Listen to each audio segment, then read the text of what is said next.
איך היא הסתיימה? אחרי שיעקב לוקח את הברכות, ולא סתם את הברכות, הוא לקח את כל הברכות למעשה. הברכה של יצחק הייתה ברכה כללית. זה שהיה חלוקה בין יעקב לעשיו, חלוקה של העולם הבא, העולם הזה, והברכה על העולם הזה הייתה אמורה להיות מיועדת לעשיו. וכשיעקב לקח את הברכה הזאת, בעצם יעקב קיבל את כל הברכות של העולם הזה. ואז נכנס עשיו ואומר לו, הברכה אחת לך אבי, מה איתי? אני גם רוצה. הוא אומר לו, נתתי להכל, אני מרושש, אין לי מה לתת לך, אין לי מעבר לתת לך. אז הוא אמר לו, אז הוא התחיל לבכות, וברגע שהוא התחיל לבכות, יצחק כן יברך אותו.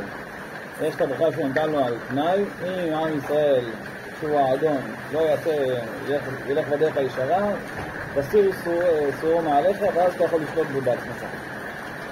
אבל כתוב שגם נתן לו עוד משהו, לא זוכר את המילים בדיוק, יהיה משהו, לא זוכר את השם. למעשה, איטליה לא הייתה קיימת. אם תסתכלו על המפה, איטליה היא תוספת שהגיעה אחר כך. לא, רק בשביל הנקודה. איטליה לא הייתה קיימת. איטליה, זה בדיוק, מתי איטליה נוצרה למעשה? כתוב בגמרא שמתי ששלמה המלך נשא את בת פרעה, הגיע המלאך, שמעתה זה המלאך גבריאל, וזרק רגב אחד, קנה אחד בתוך המים בים התיכון, ומשם מצטבר רגב של אדמה, זה כאילו הניעון של עם ישראל.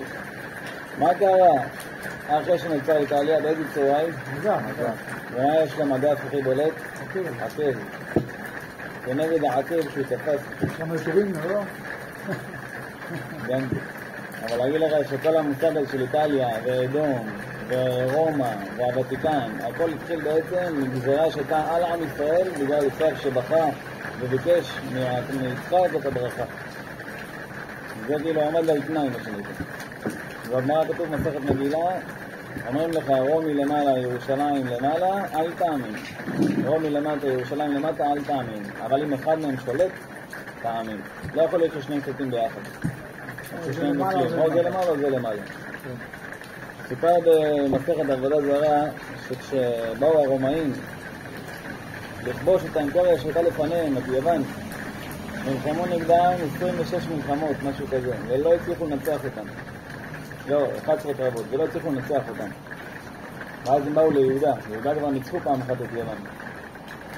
אמרו לו, תעזרו לנו, אתם לא נלחמים בכוח, אתם נלחמים בזה שאתם מתפללים, מפילים את השר של אותה אומה בשמיים, ורק אז נלחמים פיזית. ברגע שנפל המלאך, אפילו 13 עד 18 אנשים בחשמונאים ניצחו מיליונים של יוון. זה לא כוח, ברגע שהפלת את השר ניצחת. כתוב משה רבנו מתפלל ויהושע נלחם. שמואל מתפלל ושאול נלחם. השופטים גם אותו דבר, כל פעם הם מנצחים ברמה לא הגיונית, ואין, לפי המתמטיקה של עם ישראל, אין דבר כזה שנופל מישהו בקרב. ואם מישהו נופל בקרב יש חטא, יש איזה משהו לא בסדר, לא יכול להיות כאילו שמישהו נופל. בספר יהושע, מי שלמד היה את יריחו, אחרי יריחו היה את העי. וכתוב שישוע אמר להם, חבר'ה, לא לקחת כלום מהניצחון על יריחו. לא לקחת ביזה, לא לקחת שום דבר. חרם הכוונה שהכל מוחרם רק לקודש. הכל ילך כאילו לקדושה, אבל באופן אישי לחיילים לא ילך. אחר כך כתוב שבהתחלה שנלחמו נגד העין מתו 35 אנשים. שואלים, אז אומר, לא יכול להיות, יש חטא ביניהם. ככה אומר יהושע שהיה מנהיג, ואלעזר בן אהרון הכהן, הוא היה הכהן הגדול. נעשה ביניהם גורל לראות מי הבעייתי. בהתחלה שמו יהושע ואלעזר בצד אחד, כל עם ישראל בצד השני. יצא על עם ישראל.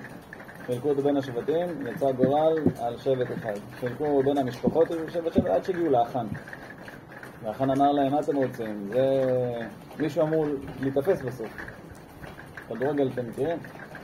יש בטבלה 14 קבוצות, מישהו בסוף יהיה ראשון, מישהו בסוף ירד ליגה, מישהו ירד, כאילו מישהו יצא בסוף. זה נתון. זו הייתה הטענה של החן, אבל הוא אמר לו, בעצם אמר לו, לא הבנת, ברגע שאתה מעלת בחרם, מה אמרת? אני עשיתי את זה. ברגע שיש חטא, אז יכול שתהיה מפלה. אחר כך באמת בקרב השני על העין, ניצחו אותם תבוסה שמדברים עליה נהיה לי עד היום באסטרטגיות לחימה. כשהם בהתחלה באו קדימה להילחם, יצאו הצבא אליהם, בינתיים באו עוד גדוד מהצד השני, נכנסו לבפנים, כי כל הצבא היה בחוץ, ושרפו אותם בפנים, אלא רוב שיש שרפה, חזרו אחורה, רדפו אחריהם בסוף, כאילו, יצאו מבפנים, כן, עשו להם מהלך כזה. מאוד מעניין. אחרי זה כתוב שבעצם הוא קיבל את כל הברכות יעקב אבינו, ואז יצחק קורא לו. בהתחלה לפי המאן דאמר שרואים בחומש, שבעצם רבקה אומרת לו, אני לא רוצה, לא יכולה לסבול את זה שאם יעקב גם ייקח נשים מבנות כנען, אין טעם לחיים. מה יצא מאיתנו? נאבד טעם היהודי, נאבד כל השושלת. בא יצחק קורא ליעקב, אומר לו, תקשיב, לך ותמצא אישה. במקום המיועד לחרן, לך לדוד שלך ללבן, שמה. הזוהר אם אני לא טועה אומר, 3 תקנו את אדם הראשון. אחד מהם אברהם אבינו. שני זה יצחק, השלישי זה יעקב. על מה הם תקנו? 3 עבירות שעשה האדם הראשון. עבודה זרה, שפיכות דמים וגילוי עריות. עבודה זרה שהנחש אמר לחווה, אם תאכלו מעץ הדת, תהיו כמו אלוקים. מה שאומר שהעץ היה לפני אלוקים. וזה כפירה בעיקר. דבר שני, הוא הביא את המוות לעולם. ודבר שלישי, כתוב שהלמד יוד, התעסקה איתו. שמה? הלמד יוד. זה כאילו מה, זה הדבר הראשונה שיצאה לפני חווה. אחר כך שיצא חווה, כתוב, לזאת יקרא אישה. הלמד יוד עצמה היא ממש מקבילה לאדם הראשון. זאת אומרת, זה אותם כוחות וזה אותם כאילו יעדים. זאת אומרת, זה לא טוב. שימה וזכרה. ואחרי זה, למה קוראים ללמד יוד? שהיא מייללת עד היום מזה שכאילו היא נעצבה. והיא זאתי שגורמת לאדם את כל הבעיות שלו עם הפגם הברית. כן, היא בחלומות, היא מרגיל כל השפה, במחשבות. כן, ואם אדם כאילו חס ושלום נפל בזה, הוא מחזק אותה בעצם. כן, כן הכוח. אז באמת אברהם אבינו מסר נפש על מה שקשור לעבודה זרה, והוא תיקן את העבודה הזרה.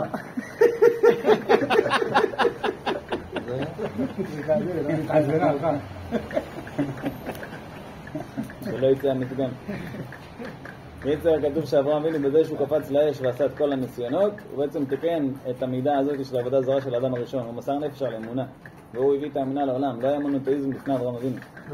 הוא הביא את האמונה ברמה כזאת, אחרי שהוא נצח את נמרוד, שהתחיל לנהור אחריו אנשים, הבינו שכל השקר נמצא שם, אבל הלכו אחרי האמת, אחרי אברהם. כתוב ברמה העברי, שהוא היה אחד נגד כל העולם, בסוף הוא סחף את כל העולם אחריו. זה בעצם שם בעבר שהיו צדיקים בטח גם אז, הם לא חזרו. כן, אבל לא הייתה תנועה, גם נוח, כתוב עליו שהוא היה הוא היה מוביל. לא הייתה לך כאילו, לא הייתה פרסום של זה, של כאילו מה אברהם עשה, הוא יצא החוצה לחפש אנשים כדי ללמד אותם את הדרך הזאת. שמבריאת העולם בעצם, אפילו הדורות הראשונים כבר היו חסרי אמונה? לא, האדם הראשון עד נוח הוא עוד היה קיים. והרבה אנשים גם דיברו איתו. אבל מפלג, שזה נראה לי, לא פלג, סליחה, מאנוש, התחילו לעבוד, לא את ה... כאילו, לא כפרו בשם כמובן, ידעו שהשם הוא קיים, אבל כאילו אמרו, טוב, השם הוא האלוקים, ויש לו שמשים, יש לו שמש, יש ירח, יש כאילו זה, כוכבים, בוא נעבוד גם אותם, בוא נכיר להם גם כן טובה. כמו שיש מלך ויש שרים, אז גם לשרים נותנים כבוד. אבל המהלך הזה גם להידרדרות עד שאנשים התחילו להאמין בעץ ואבן. זה כאילו, זה הייתה תחילת ההידרדרות. כתוב דור אנוש, זה כאילו הדור שהתחיל כל הבלגן שלה. וזה פלא, תיקון אמרו את אדם הראשון. ראו אותו, חי. כן. אפילו אומרים שנוח אמר אותו. אבל היו כאילו צדיקים, אם תראה את 10 דורות, אז תראה שכאילו, כל אחד מהם היה בעניין. מתושלח היה צדיק, למלך היה צדיק, אבל נוח עצמו היה כאילו צדיק בדורותיו משמעו נשאר האחרון. כאילו כל העולם היה כאילו ההפך. האדם הראשון. מה? אני האדם הראשון. אפשר להסביר את זה. אפשר להסביר, אפשר להבין. אחר כך יצחק אבינו תיקן את השפיכות דמים, בזה שהוא מסר את הנפש שלו על שפיכות דמים. הוא היה מוכן למות על קידוש השם, על ציווי השם. ואז הוא קורא ליעקב באותה שיחה ואומר לו תודה לך. נשאר עוד דבר אחד לתקן אצל האדם הראשון. זה השתי טיפות זרע שגנב את זה לבן עם התרפים שלו. יפה. היה כתוב מהאדם הראשון. נשאר רק את השפיכות, את הגילוי העריות. זה היה שהאדם הראשון, או מהלמד יוד, או מזה שאחרי החטא של העץ הדעת, הוא טבל בנהר דינור ויצא ממנו 2 טיפות. זה 2 מאן דאמר, ושתי הטיפות האלה טיפות קודש. גנב אותו הסטרא אחרא, שם אותו אצל המלך של הסטרא אחרא, שזה הלבן. הלבן הוא משול לנחש. רבקה, אגב, לחווה ויעקב לאדם. כתוב, אתה שמע בקולי. כאילו, היא תקנה את זה שאז היא שמע בקולה, אז פעם ציפתה אותו משהו טוב. והוא אומר לו, תקשיב, אתה חייב ללכת להציל שני הטיפות האלה. אתה הולך עכשיו לשליחות כדי לתקן את האדם הראשון. וברגע שיתקן האדם הראשון, אז התפקיד הזה שכל העולם רוצה אותו, שנקרא ישראל, שאנחנו נראה את זה בעזרת השם בפרשה הבאה, אז הוא יתקבל. התפקיד של ישראל זה משהו שהוא כאילו יש כל העולם ויש את ישראל. זה כאילו המלוכה. נכון, באנגליה יש את כל האנשים פשוטים. יש את המלוכה. המלוכה לא יכולה להתנהג כמו אנשים פשוטים. להתלבש כמוהם, לדבר כמוהם, להתנהג כמוהם. יש להם גינונים אחרים. הם חייבים להיות כאילו מובדלים מהם. לא תראה את המלכה עם ביקיני, לא יודע. לא תראה אותה עם זה. אתה תראה אותה כאילו מכוסה עם הכפפות אפילו. למה? כי היא יודעת שהיא מלכה. היא לא יכולה להיות פחות כאילו מהרמה שלה. להבדיל, כן, אין סוף הבדלים. הוא הולך תציל את זה עכשיו, כדי ללכת להציל אותם, אתה חייב לבוא מוכן. 63 שנה כתוב שיעקב אבינו יושב אוהלים. הוא יוצא מהבית שלו מבאר שבע, כתוב ויצא וילך. 14 שנה. שני דברים, יפה, 14 שנה, אבל הוא יצא, כאילו אם הוא יוצא ישר לשם, היה כתוב ויצא מבאר שבע לחרן. ויצא וילך זה שני פעולות. זאת אומרת, בהתחלה יצא מבאר שבע, אבל הוא לא הלך לחרן.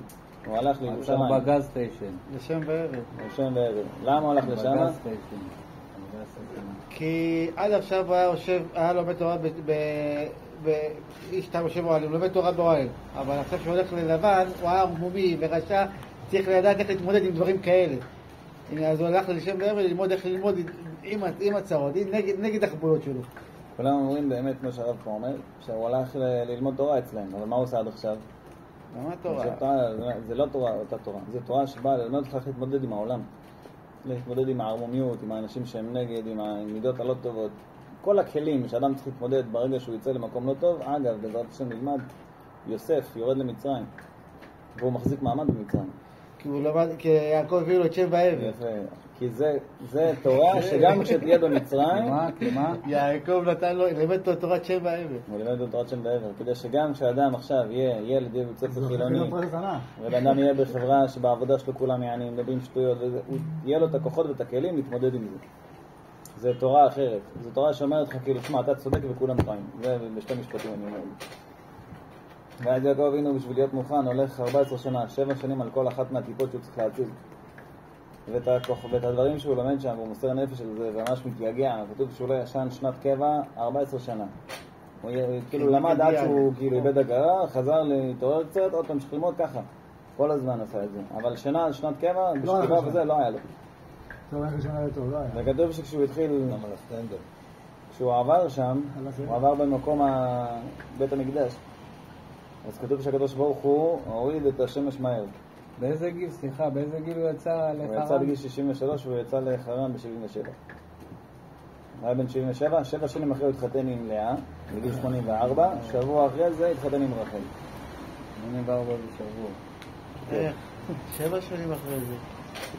מה 7 שנים? הוא עבד עוד 7 שנים עבור. הוא עבד אחרי, אבל הוא התחתן בה לפני. מה שנקרא ללמוד מטעויות. לקח מפרעה. לקח מפרעה. הוא התנאי.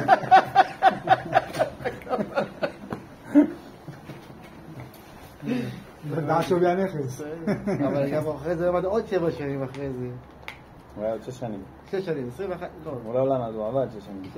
6 שנים זה עוד בשביל שנים עבד בשביל הצאן.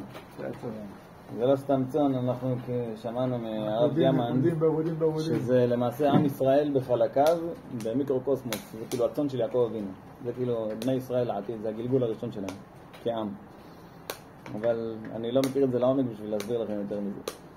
כתוב ויצא יעקב, קודם כל בשביל להגיע לנקודה מסוימת חייב לעצור את הנקודה הקודמת. וזה נפקא מינה מאוד חזק לחיים. אנחנו הרבה פעמים, אין מה לעשות, כשאדם גדל, עובר חוויות, זה בונה את האישיות שלו.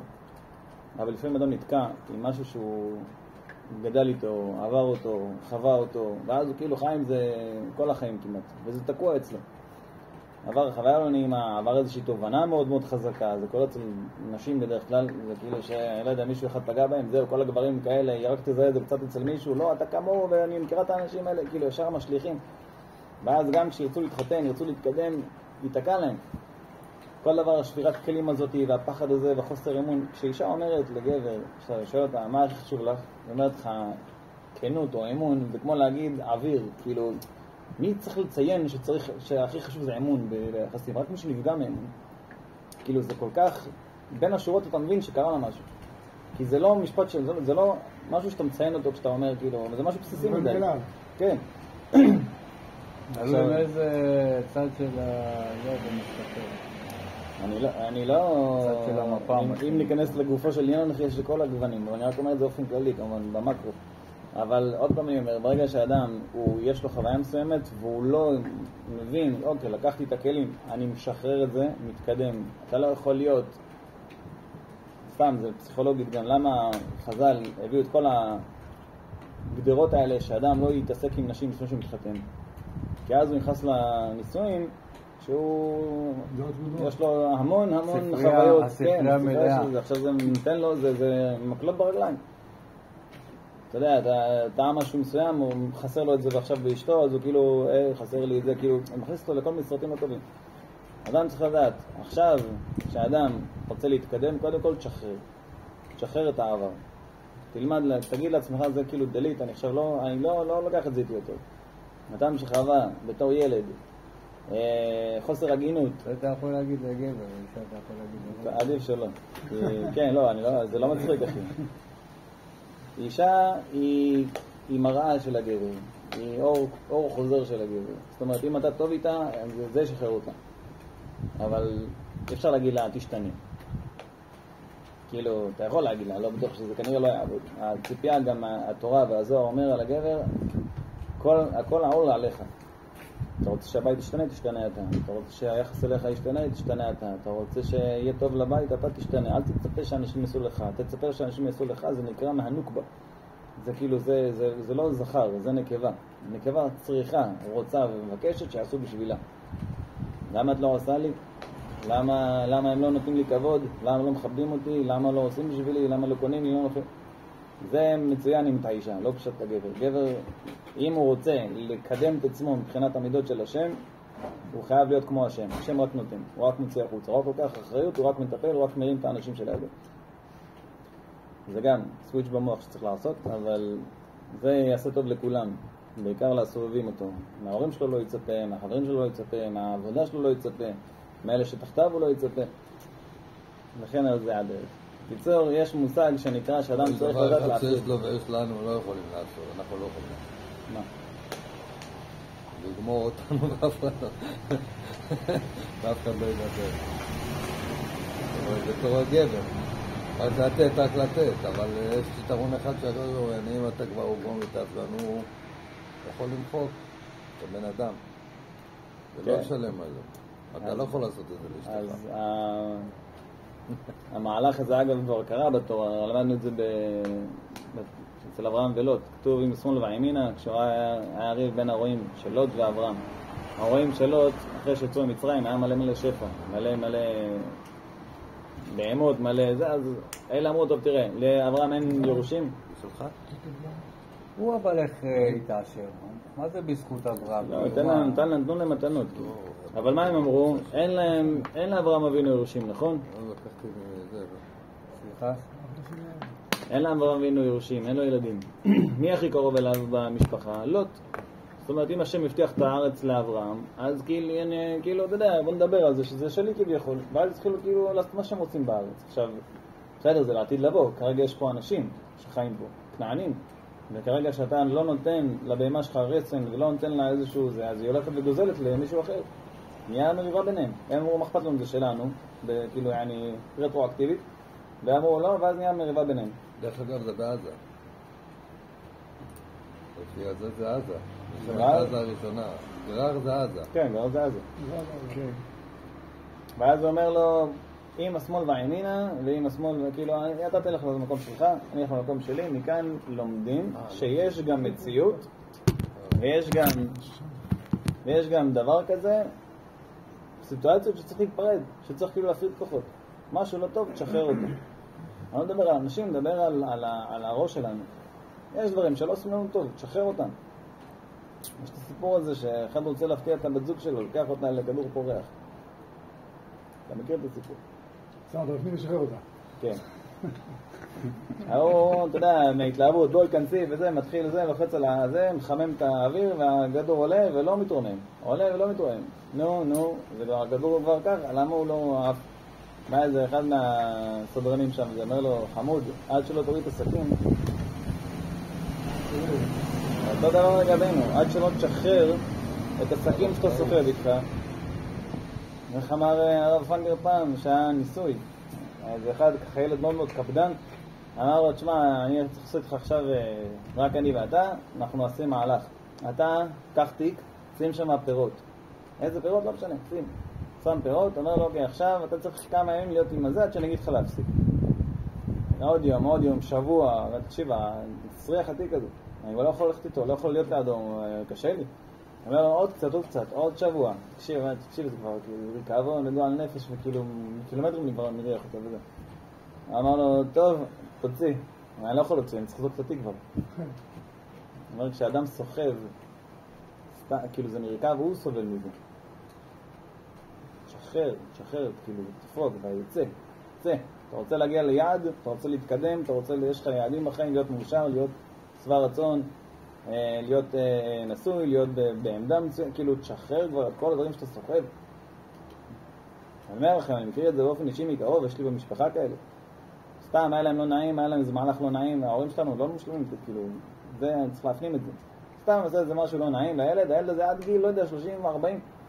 מה, אבל כשהייתי ככה, ולא התנהגתי אליי ככה, מה אתה, אחי, תשחרר. כל האנשים האלה שבאים לפסיכולוגים, בגיל 40 וזה, מה הטענות שלהם על הילדות? הוא סוחב עד עכשיו את הדברים מהילדות. אחי, תתבגר, בסדר, לא היה נעים, אתה כבר גדול, אתה יכול לבחור את המציאות שאתה רוצה. ואלך הרנה, תבחר את הדרך. נכון. כשאתה זוכר להורים, זה יותר קשה ללכת. תתעלל. אבל דוד המלך אומר, נער הייתי וגם זקנתי. כאילו איך שהייתי נער, מה שאני יונק בתור נער, איך שאני מגיב בתור נער, ככה אני אגיד שאני גם אהיה גדול. אותו דבר. איפה זה כתוב שכך הוא יגיב? כך הוא אומר, נער הייתי וגם זקנתי. כמו שהייתי נער, ככה אני בזקנה. קודם כל, הפסוק הזה שאמרת, שאומרים אותו ברכת המזון, כתוב ששר העולם אומר אותו. לא ברכת המזון.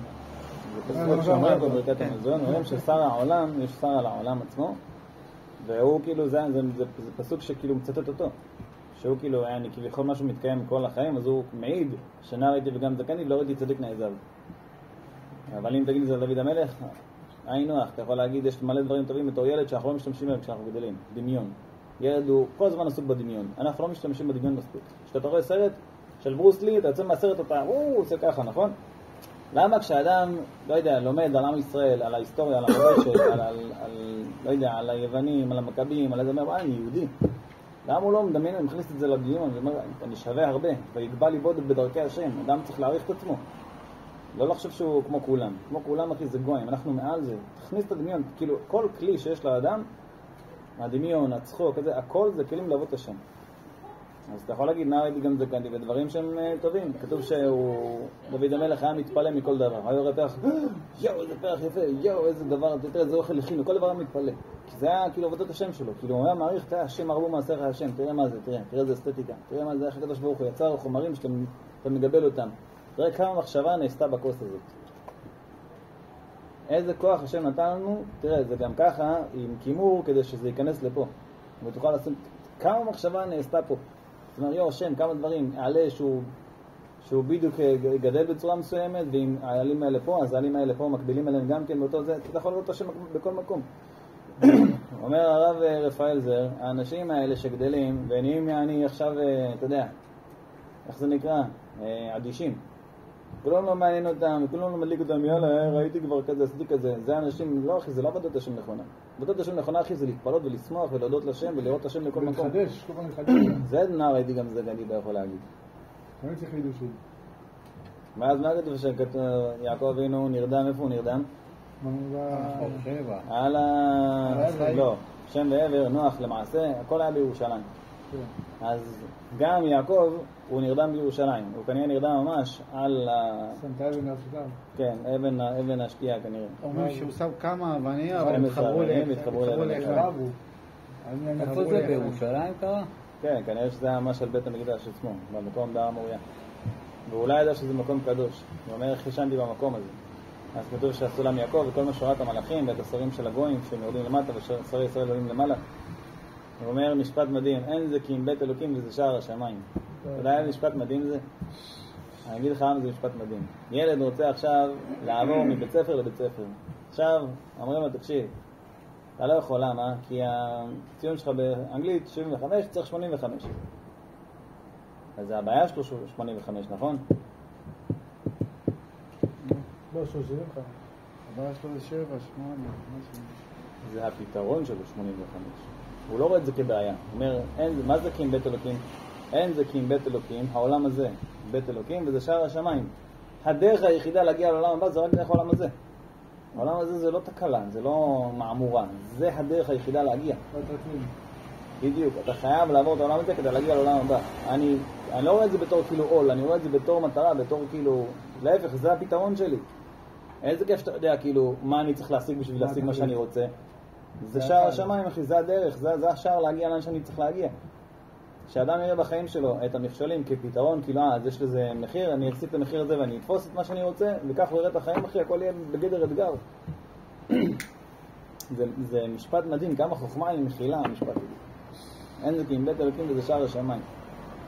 כל דבר שאדם ירצה, ולהגיד, יאללה, אם הייתי, לא, תהיה. זה מה שאתה צריך להיות כדי להשיג את המחיר, אז יש לך כאילו את הפתרון, זה פתרון, זה לא בעיה. הרב רוזנבלום אמר את כל המשפט הזה כן באיזה שעה, אני כאילו מקצר, לא רוצה את זה. רבו ישראל, שער ושי. איזה פרפורמר ראשי, אתה יכול לקחת, אתה מקשיב לו כל איזה משהו מעניין. הרב רוזנבלום, כן, כתוב אשכרה גדול יושב על זה, הוא נהיה אדום. כן, נכנס לך הוא לפעמים בוכה גם. בתוך זה. אחרי זה יעקב אבינו מגיע לחרן ומחכה על הבאר. אגב, זו אותה באר של רבקה גם. וגם, אם אתה גם אותה באר של לא מרים, של ציפורה. של משה רבנו. אומרים, מכאן לומדים, אתה רוצה זיווג, תמצא באר. יגיע לשם זה. בבאר הזאת הוא רואה שההורים מגיעים בעדרים, כאילו מגיעים חלקים. למה? לא היה מצב לא טוב, היה מצב של צנע בחרן. והמצב צנע הזה, הם שמו, כדי שלא ייקחו כל אחד מהעדרים, ייקח הכל, הם שמו לה אבן שצריך לפחות 3 עדרים. כאילו 3 מהזה, כדי שלא יהיה מצב, זה כאילו חתימה שאף אחד לא ירים את זה לבד ויקח, אלא צריך להיות כמה אנשים כדי שכולם יתחלקו.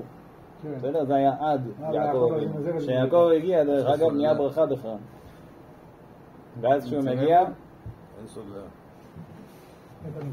כן, סלם עוד. יעקב למזל את זה, זה מה שלא? כן. בוא פקק. אבל מהרגע שיעקב הגיע, הפסיק להיות בצורת. גם כשיעקב הגיע למצרים, הפסיק בצורת.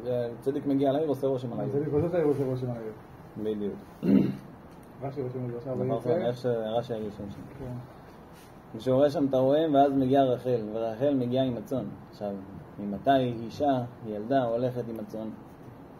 ממתי שאין בנים. אבל מה כתוב בסוף הפרשה? שהבנים של לבן באו ואמרו לו, יעקב מנסה לגנוב אותך. איך הגיע הבנים? כשיעקב הגיע, נהיה ברכה, נהיה לו גם בנים. אבל מכאן אתה רואה שלפני זה לא הייתה לו ברכה, אחרי שהוא הגיע, גם בנים נהיה לו. וכשהוא הגיע לשם, והוא רואה את רחל, והוא ידע שרחל, זאת האחת שלו. גם בזוהר, יעקב ורחל זה מושג של חיבור, של תפארת ומלכות ביחד. נכון, אבל יש לך נהיית בין שער הבא לשם, יעקב ורחל. כן. זה שמות של שערים, אבל כאילו... ברכת המזון הזה, זה יהיה רשם שם יעקב ורחל. יש פורח אל יעקב. מה? יש פורח אל יעקב? כן. המקור זה מפה.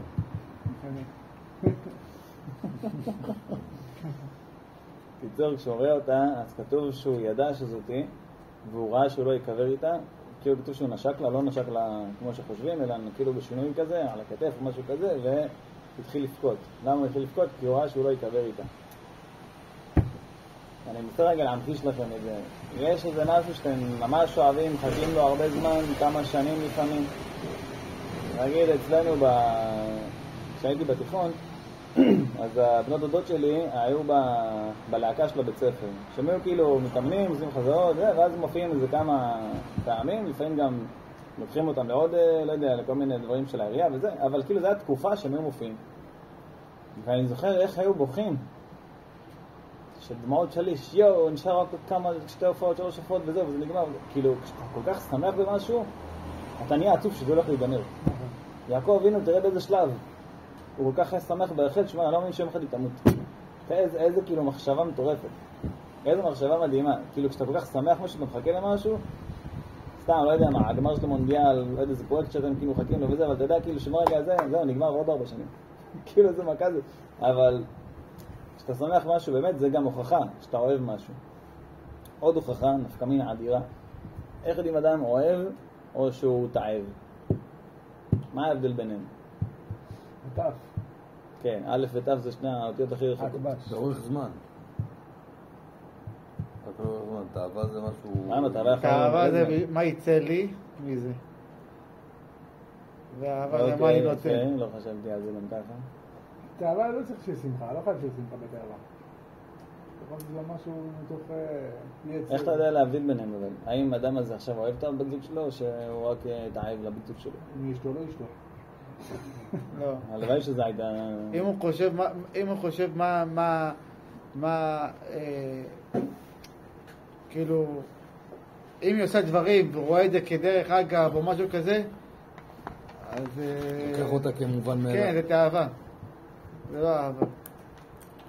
אני לא יודע אחי, במצב מצוקה אני חושב שכן תתגלה אהבה, אבל כאילו איך אתה יכול לדעת אם יש אהבה או אין אהבה?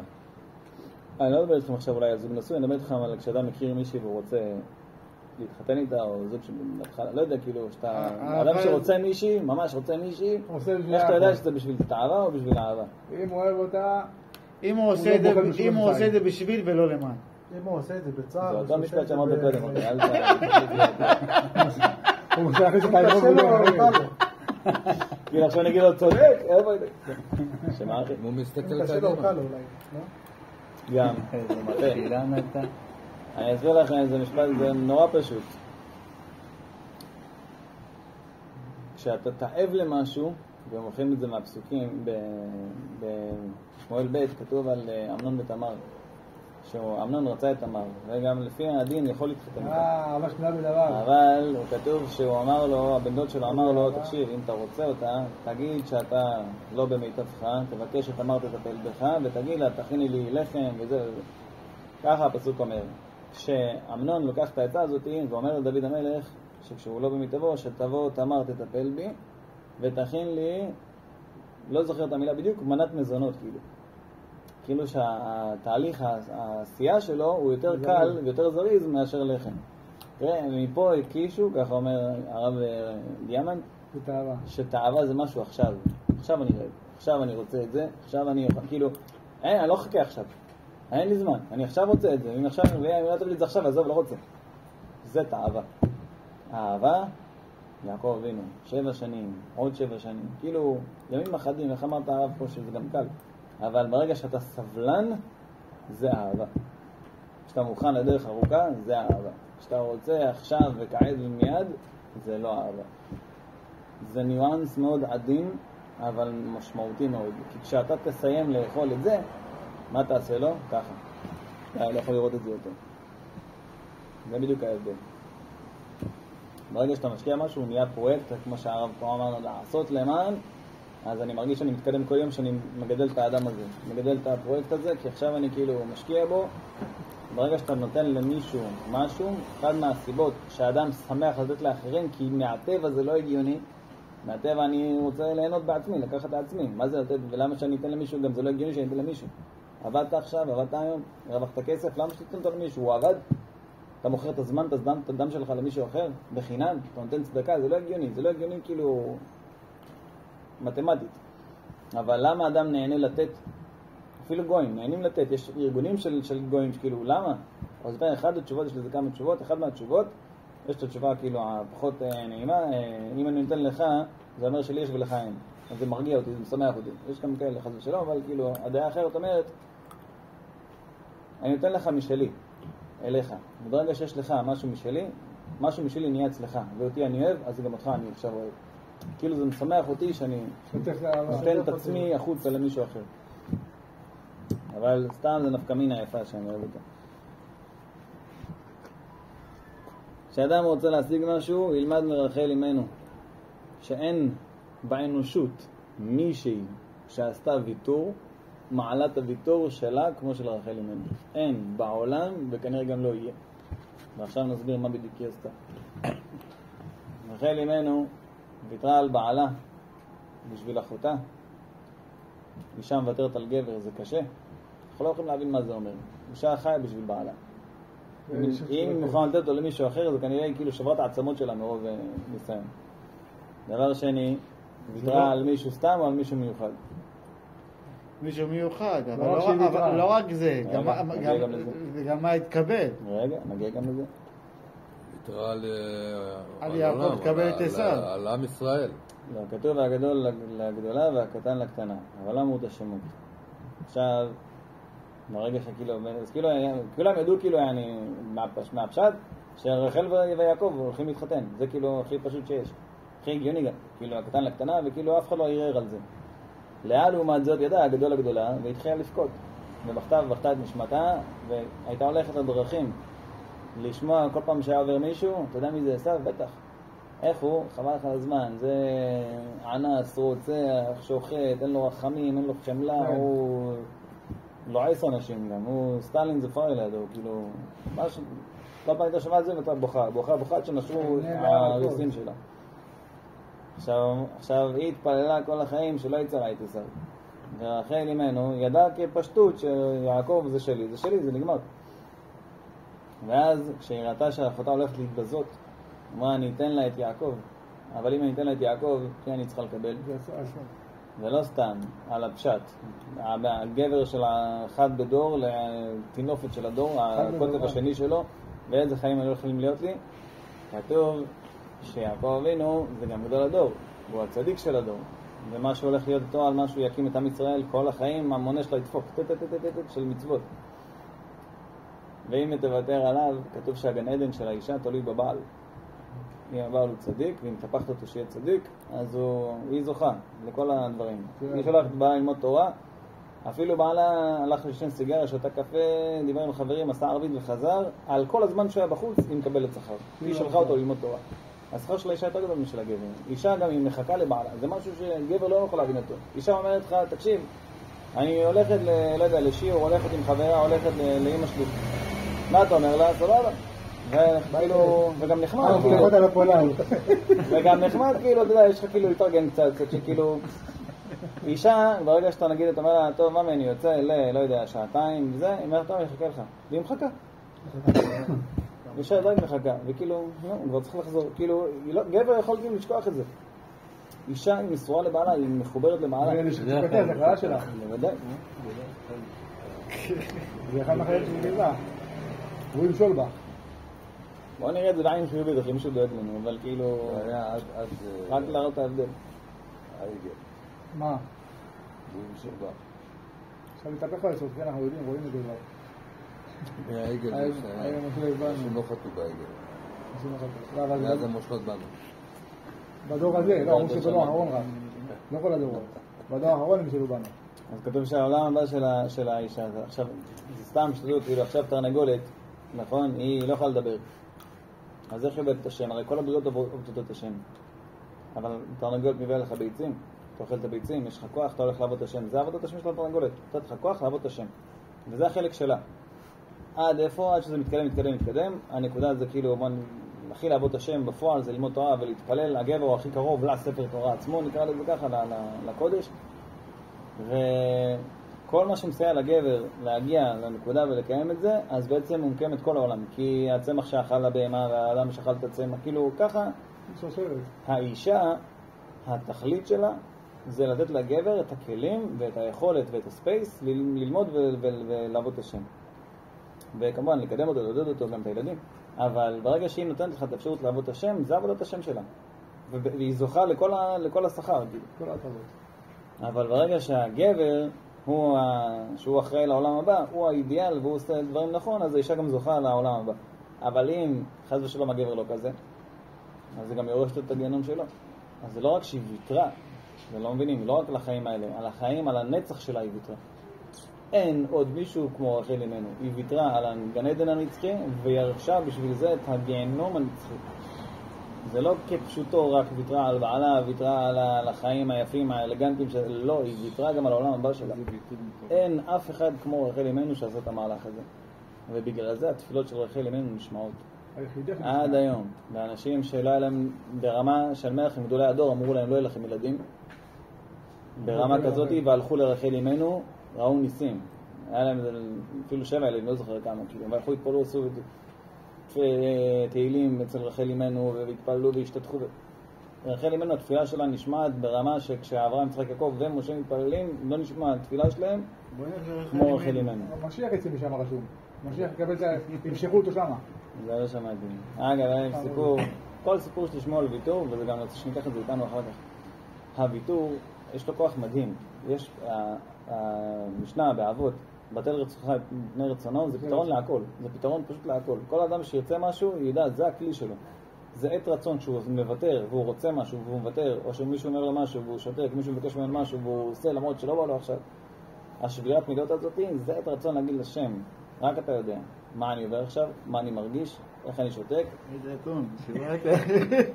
כי אני יכול להגיד לו כאילו, נו, יאללה בוא אני אעשה איתך. אני יכול להגיד לו, זה גם סוג של מעלה אולי, אבל בוא נשמע לו, אוקיי בוא אני אעזור לך. ואתה מת להגיד לו, אין לי כוח עכשיו לא.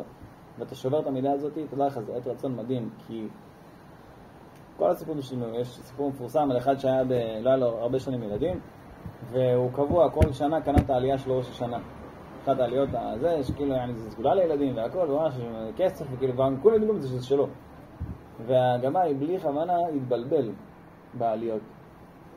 ואז באו אליו, אמרו לו, וואי, מחילה, תקשיב, אנחנו התבלבלנו בזה, אם זה בסדר, שתוכל לוותר, כאילו, אני יודע שזה לא נעים, אנחנו מצטערים, אני מפצה אותך, לא יודע מה נעשה, אבל כאילו, לעזור אותו ככה, ידעו שהוא מאוד טעון בנושא הזה, שזה מאוד חשוב לו, והוא ככה היה ככה, ואמר להם, את כל הסגולות כבר ניסיתי. את סגולת הוויתור עדיין לא. והוא ויתר לו, ובאותה שנה הוא נפקד. זה סיפור אמיתי. ועכשיו, כל סיפור של ויתור שיש, ותדעו לכם, גם אם אתם מגיעים למצב שיש לכם את היכולת לוותר, תתפסו את זה. לא תפסידו מזה. אין הפסד מוויתור. לא יכול להיות שעשית משהו בשביל מישהו אחר ותפסיד את זה. לא יכול להיות. האדם עכשיו, גם, סתם, זה קלאסי, בעליות של העלייה לתורה. צריך תשמע. אתה כל הזמן מוותר לפחות איזה 3-4 פעמים. מצוין אחי, אשריך. חזק. חזק לכל הזה. לא, אני כבר ויתרתי מזמן. תרשום אותו. גם בעליות שלפעמים אדם אומר, יאללה, יש לי הזכרה היום, ואז מישהו עולה איתו גם כן. עולה איתו, אחי, תשחרר לו. תאמין לי, בזה שתשחרר לו, זה הכי קידוש השם, זה הכי לילוי נשמת הנפטר שלך. ברגע שאתה משחרר לו, זה יותר מצווה מאשר לקנות. העלייה לתורה זה חיוב מצווה, זה לא מצווה, אין ציווי לעלות לתורה. אבל זה שאתה מוותר זה מצווה דאורייתא, זה משהו מדהים, זה חסד שאין כמותו. אין דבר יותר מנצח, זה סיפור שכולם מכירים פה לפי דעתי, סיפור מפורסם של אישה אחת שהייתה ככה בסערה של זה, די, אני לא יכולה יותר, אני רוצה ילדים, קח אותי עכשיו, אמצע הלילה זה 2 בלילה. עכשיו קח אותי לרב הכי גדול בני ברק, אני רוצה שיברך אותי שזה. קיצור, ראה שהיא מסתרת, לקח אותה. בא וישבה עם הרב, אמר לו, הרב, תקשיב, אני לא יכולה יותר, אני חייבת ילדים, תברך אותי, תעשה משהו וזה. אז הוא הסתכל עליו בפנים מאוד רציניות, הוא התרגש מהמניירות, אמר לה, תקשיב טוב גברת, הקדוש ברוך הוא לא חייב שום דבר לאף אחד, אל תגידי את המילה חייבת. שום דבר השם לא חייב. זה שאת חיה, צריכה להגיד תודה, כשאת נושמת צריכה להגיד תודה. ואז אמר לה את המשפט הבא, אבל אם את תעשי משהו שאת לא חייבת לעשות, גם הקדוש ברוך הוא יעשה משהו שהוא לא חייב לעשות. ועשתה איזה מהלך מאוד, זה לא, תרמה משהו, עשתה משהו, לא זוכר, עשתה כאילו חסד, הכניסה ספות, לא יודע, עשתה איזה משהו מאוד גדול, שמאוד כאילו דרש ממנה הרבה, ונפקדה, ברוך השם. כאילו הוויתור הזה, לעשות מעבר ולהוציא מעצמך מעבר, זה כוח שהכל יעבוד. לא יכול להיות שלא, אין דבר כזה להפסיד מוויתור. גם אם אחי זה ויתור בתוך הבית. להפך, ויתור בתוך הבית אחי זה נשיקה מהשם. במקום שתראה את זה בחוץ, אתה קלד. אדם עושה חסד עם הבית שלו אחי, לא צריך לצאת החוצה לעבוד קשה. יש לו בבית ילדים, האישה, והוא דואג להם, ומה שהוא הולך לעבוד הוא משלם עליהם, אחי, אין חסד גדול מזה. אין חסד גדול מזה, אחי. זה הכי חסד האידיאלי. חסד פחות אידיאלי, וזה גם סיפור, אני לא יודע אם זה קרה, אני מקווה שזה לא קרה. אבל היה איזה איש חסד אחד שכל החיים, מהבוקר עד הלילה, הוא רק עושה חסדים, עוזר לאנשים, הוא לא בבית. אבל אשתה כבר כאילו כבר התייאשה ממנו, כאילו בסדר, יאללה, תעשה, עושה לך כיף, עושה לך טוב, תצא. אבל לא הייתי צריכה אותו. כי היה לה את הבת שלה שכבר גדלה, הבת שלה שכבר דאגה לה הכל, והיא הייתה כבר עוד פעם בהיריון, אחרי כמה לידות כבר. והבת שלה כאילו איתי, אז יאללה, איך תעשה מה שאתה רוצה, תהיה בחוץ. ואז יום אחד הבת שלה, הגדולה, יצאה לטיול שנתי. אמר לו, תקשיב, אין בעיה, תעשה זה, אבל אני חייבת אותך חד פעמי, 12:30 שתהיה בבית. זה קריטי. זה פעם אחת, אני לא מבקשת, עכשיו אני חייבת שתהיה. למה הייתה בשמירת הריון, הייתי חייבת שמישהו יהיה איתה. אמר לה, בסדר, חשוב, כאילו, ביקשת רש"י, כאילו זה, אין בעיה. יום למחרת, כמה דקות לפני זה, מתקשר אליה. אמר, תקשיבי, ממי, אני מצטער, אני לא יכול לבוא. מה קרה? יש איזה מישהי בשמירת הריון, שאין מי שיהיה איתה. זה נכנף ללכת עליהם. זה כאילו בשמיים, אחי, תנו לו סתירה על זה. זה לא חסד מה שהוא עושה. קודם כל הבית שלך. ואם עשית לבית שלך, אחי, זה החסד המקור, זה הטהור, זה החסד האמיתי. זה הסיבה שאדם מתחתן, כדי להידמות לשם, להוציא מעצמו, לעשות, לתת. ברגע שהוא עושה את זה, אז הוא מקדם את המטרה שלו, את התכלית שלו, אחי, שזה 13 מידות של רחמים של השם. להתקדם בזה. אז תדעו לכם שהוויתור הוא... ומי ש... סתם, יש סיפור שאני מכיר מהחיים עצמם. יש לי חבר בשם קובי, אתם מכירים אותו, זה שהיה זמר באירוויזיון. אז היינו חברים מאותו בית ספר. איזה קובי? מרימי. לא. כשהוא התגייס, לא רק הוא היה בכיתת תיאטרון, וכולם שם כאלה מהסוג הזה של מתעסקים בזה, וכל פעם שאחד מהבנות, אז מישהו היה מתגייס, היה מתחיל לפקוד, וזה קשה שם בצבא, צועקים עלינו וזה, כל מיני כאלה וזה. ואז הוא התגייס, והוא רצה כנראה קרוב, וקיבל רחוק. וצייר אותו, וצייר אותו הרבה זמן. עכשיו הוא גם עשה מלא תהליכים ופקסים וזה, אני הולך לפני 10 שנים. פקסים ועניינים וטלפונים ולהפעיל קשרים וזה כדי לעבור בסיס. ואז יום אחד הוא סיפר לי, אחרי כל כך הרבה זמן הוא התחיל תהליך וזה, והיה לו תקן, לא רצו להוציא אותו מהתקן וזה. לפסול מקצוע, אתם מכירים את הסיפור, כל מי שהיה בצרה. אז הוא אומר, ביום אחד הגיע איזה מישהי, שהתגייסה וזה, וגם כן, ממש כאילו, אמר לו, תקשיב, אני לא יכול להיות פה וזה וזה. ואז עמד לו כאן, ואז הוא אמר לה, תקשיבי, כאילו, הוא ויתר בעצמו, הוא אמר, תקשיבי מה תעשי. יש א', ב', ג', יש את המוקד הזה, יש את התנועה, כל הסודות שלו הוא גילה לה, כדי לעזור לה. כדי שידע, תפני לאלה וזה, והם כאילו מטפלים בפניות ככה וככה, וזה הטלפון שזה וזה, כל זה הוא אמר. זה מתוך אהבה או תאווה? אז אני אסביר לך, הוא ידע, הוא אמר לי, הוא ידע שאם אני עוזר לה והיא מצליחה, אני לא יכול לצאת, כי אנחנו כאילו שניים ויש תקן אחד, ואם היא הולכת אני חייב להישאר. הוא אומר, ונתתי לה הכל. כל מה שהיא ביקשה וזה, כי רציתי לעזור לה. ואולי שבוע-שבועיים אחרי זה הוא קיבל טלפון שהבקשה שלו התקבלה, והוא עבר בסיס. אחרי אולי איזה שנה שהוא ניסה. ואני זוכר את הסיפור הזה עד היום, אחי, כאילו, זה מה שגרם לו להצליח. לא בגלל המתמטיקה של אם אני אתן ואני אדפוק את השני אז אני אצליח. הפוך, אחי, ויתור לא מפסידים. לא יכול להיות שאתה מפסיד, לא יכול להיות, זה לא הגיוני. גם אם זה נראה לעין, אחי, לא יכול להיות. רק מרוויחים מוויתור. שלח לכם על פני המים. ונסיים עם דבר אולי הכי חשוב לפי דעתי בהווה כאן. לאה אמנו, בסופו של דבר, היא נקברה עם יעקב אבינו. בסופו של דבר היא הביאה את מחצית השבטים, ומהשבטים האלה יש גם את הבכור, ויש גם את שבט לוי, ויש גם את יהודה, ואת המלכים, ואת הכהנים, ואת הלווים, ואת יששכר שהוא שר התורה, וזבולון שהוא שר העבודה. כל זה יצא מלאה ממנו. והיא נקברה עם יעקב, אמרנו, והיא הייתה האישה הראשונה שלו, והייתה תאוהל לאה, והיה לה כאילו, איפה שהיא נגעה היה על ברכה. למה? כי לאה אמנו לא הפסיקה להתפלל. לא הפסיקה להתפלל. מהרגע הראשון היא הלכה לדרכים ושאלה על עשיו, היא ידעה כבר מזה עשיו. מספיק פעם אחת, או גג פעמיים, שיגידו לך כאילו, הבן אדם הזה הוא נאציזם, חבל לך על הזמן. כל יום יצא מחדש וביקשה לשמוע מאנשים איך הוא.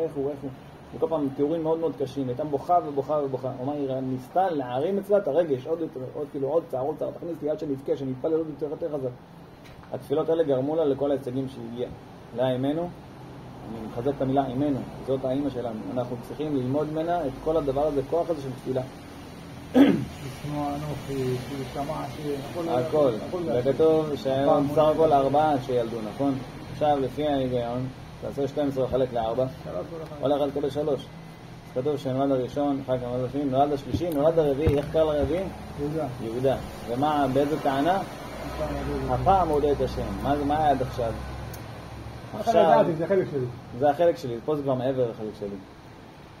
זה כבר, כאילו השם מביא לי מעל, כאילו למה שאני, זה כתוב בתחילת הפרשה, אם ייתן לי מים לאכול ובגד ללבוש, ולחם לאכול ובגד ללבוש, מה זה המשפטים האלה? הוא אומר, תן לי מידת הדין. תן לי את המינימום שאני צריך. מה אני צריך? רגע, אז בתור זה אם אתה אומר שידע ככה, אבל אז הם עדיין לא לקחו את בלעה ונלפה. אז מה היא לא יכולה... איך זה עבר לה בראש? זה ידע מראש שזה ככה, אם ככה. לא, לפי מה שאנחנו, שוב, אני לא אומר לך את זה בצורה... לא, אם היא אומרת שהיא יודעת רוחבית, אני אומר לך את זה בצורה כללית. היא אומרת שבראש, הם עדיין לא התחתנו עם משפחה. היא צריכה לדעת שצריכות להיות עוד 2 חוץ ממנה ומרחל. אבל זה דבר שהיה ידוע. אחרי הראשון והשני כבר היה את זה, לא אחרי שהשלושה באו. לא, אחרי רחל נתנה את... אחרי הרביעי הפסיקה, ולמה היא הפסיקה? כתוב שהיא הודתה לשם, אבל, ותפסק ללדת. למה היא הפסיקה ללדת? כי אחרי שאתה מודה, התפילה לא שלמה, מכאן לומדים את זה. כשאתה מתפעל לשם, מדבר עם השם, אתה מתחיל בשבחים והודעה, חייב, זה הבסיס, לומדים את זה גם, שאומרים, מודים אנחנו לפניך, והמשפט אחרי זה, שים שלום דבר. מה זה שים? שים אחי, אתה אומר בשוער, מה שים? מי יכול להגיד לשם שים? מי שאומר מודים יכול להגיד שים. אם אתה מודה, אז יש לך כוח לתפילה. אבל התפילה לא מושלמת עד שאדם לא מבקש. אדם חייב לבקש בתפילה. לא יגיד, כמה הוא נותן לי, מה אני מבקש ממנו? אתה חייב לבקש, אחי, זה לא יכול להיות שלם בלי זה. כשאתה מבקש מהשם, אתה אומר לו, אני העבד, אני הבן אדם, הבשר ודם, ואתה האלוקים. אתה חייב לבקש, כי אתה מעיד בזה שאני ממליך את השם. אבל התפילה עצמה היא לא בקשה? כן. אתה לא חייב... אבל אתה חייב לפתח לו דברי שבח.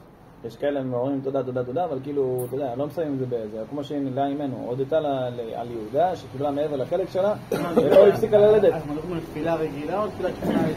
תפילה רגילה. גם 18 בנוי ככה, אבל כאילו, שתדע שכאילו שבח, אין בעיה להודות, אבל חייב לו לבקש. למה עם ישראל נקרא באמת על שם שבט יהודה? בדוח החוסר. משני סיבות. קודם כל, הודעה לשם, וגם הודעה, שאדם מודה. אותו הוויה בשם הזה יכול. נכון. אבל כתוב שעד, איפה כתוב הודעה שההודעה? גם בהודעה. ביהודה. למה כתוב? כתוב שאחרי שיהודה הודה על מעשה תמר, אומר, תסתכל באונקל בדיוק, תסתכל באונקל, כתוב עברי, ואז כתוב יהודאי. נכון. כי שם קיבל שם השם על השם של יהודה. הוא כאילו קרא לו על שמו כביכול. נכון. למה? להגיד לך שמכאן שאדם מודה על האמת, מה זה מודה על האמת? חבר'ה, פשוט, לפעמים סתם, סצנה ידועה, בעבודה יש צחוקים אחד על השני. או סתם נגיד עקיצה כזה. הוא מבקש ממך איזה משהו שתבדוק, ובדקת וראית שכאילו לא תפסת את זה, אחרי זה הוא שנייה פתח איזה משהו, מצא את זה. הלאה אחי, מה אתה לא רואה כמה ישבנו על זה, כמה זה עכשיו, אתה רוצה להגיד לו בוא'נה, בדקתי שם. או הוא אומר לך, כמה פעמים ישבנו על זה, פעם אחת הוא לא ישב איתך על זה. עכשיו כאילו הוא מעליב אותך ברבים, בא לך להגיד לו זה. אם אתה גבר, תגיד לו, לא, סליחה, אם כן ישבתם על זה ועדיין לא נקראת משהו כזה, תגיד לו, וואל, אתה צודק, לא ראיתי. תגיד את האמת, צודק, או טעיתי, אבל כאילו אל תפחד להגיד, אתה צודק ואני טעיתי, או אתה צודק וכאילו אני הייתי צריך לעשות אחרת. ברגע שאתה עושה את זה, אחי, יש תוקף למילה שלך. עם אדם כזה, אחי, עושים עסקים, אדם כזה, הוא יכול להבטיח הבטחה ויגיד לך את האמת, הוא לא ינצק אותם ליישר את זה. ברגע שאתה שומר על הגינות אצלך, שמישהו נגיד אומר לך משהו, אז וואלה, אם אני צודק, אחי, אז אני אגיד לו, כאילו, יגיב, אבל אם הוא צודק, אחי, תהיה אמיתי ותגיד לו, אתה צודק, אני טעיתי ואתה צודק. זה נאמנות, אחי, למילים, זה נאמנות למילה שלך. ברגע שאתה אדם נאמן, וזה בהכל. עשית איזשהו עסקה עם מישהו ברמה של אני אביא לך ביום שלישי, תביא לו ביום שלישי. תשמור על המילים שלך, תודה על האמת. אל תהיה איזה, ואם אתה רואה שזה נדחה, תגיד לו, כאילו תשמור כל הזמן על ההודעה בפה, אל תנסה לחרטט, אל תנסה לשקר, אל תנסה לעגל, כי זה הכלי שאתה מתפלל איתו, זה הכלי שאתה מדבר עם השם. כשאתה לא נאמן, אז גם אין ברכה. אדם כאילו, חס ושלום, לא, מחר אני צריך להגיע לי מחרתיים, כאילו, סתם, עושה מצטער מישהו, מלין לו את השכר, מלין לו איזשהו עסקה שהם עושים, לא רק עסקה, כל מה שכאילו קבעתם ביניכם. ואז הוא אומר, למה התפילה שלי לא נהנית? איך התפילה שלך תהנה? אתה נותן לאנשים הונאות ואתה מנסה כאילו, אז מידה כנגד מידה. וכשאדם הוא נאמן בפה ונאמן במעשים, שהוא מודה, התפילה שלו נהנית ככה, אחי. הוא מדבר, מבקש אחי, והפה שלו נקי, והכלי קודש הזה כלי שרת. הרב יגאל כהן מספר איזה מישהו חרדי שהוא כאילו היה לו, אומר, עשה איתו עסקה, לא איתו באופן אישי מישהו אחר, עסקה על דירה ושילם לו הכל במזומן. אומר לו, איך כאילו ככה? הוא אומר לו, מה, יש לי כבר 8 דירות. שככה אני כאילו, מה מסתבר? שהוא קובע עם בן אדם יום וזמן ותאריך וסכום, הכל הכי על השעון, על הקסקס. הוא נאמן בדיבור והוא נאמן במעשים שלו, אחי. זה נקרא להיות מודה על האמת, אחי. לא לשקר ולא לחרטט ולא כאילו לנסות כאילו להרוויח על חשבון מישהו אחר. תהיה אמיתי, גם התפילה שלך תהנה. בעולם יהיה אדם ירא שמיים בסדר וגדול ומודה על האמת ולא יעשה בדברו. למעשה, שני הדברים האלה הם קשורים, אחי. שני הדברים האלה קשורים. כשאדם מודה לשם, וכשאדם מתפלל, שזה מהות של היהודה, של היהודי, ושיש לו את ההודעה, אז גם התפילה שלו תהנה, אחי. זה שני דברים מחוברים, ההודעה וההודעה. כשיש לו את זה, אחי, בעזרת השם, אנחנו בתור עם יהודי, שנזכה לקחת את תובנות על איתנו. חזק וברוך.